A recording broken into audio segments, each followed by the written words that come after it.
Kami sa Teresa Church, sa Palawan. Yan. Ang gandang bunga ng prutas ito Pero hindi namin alam ang pangalan nito.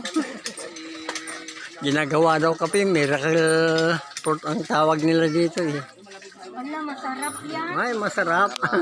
Masarap pala ito. Sige. Masarap na kape. Lutuin mo lang, pakuluan mo lang yan siya.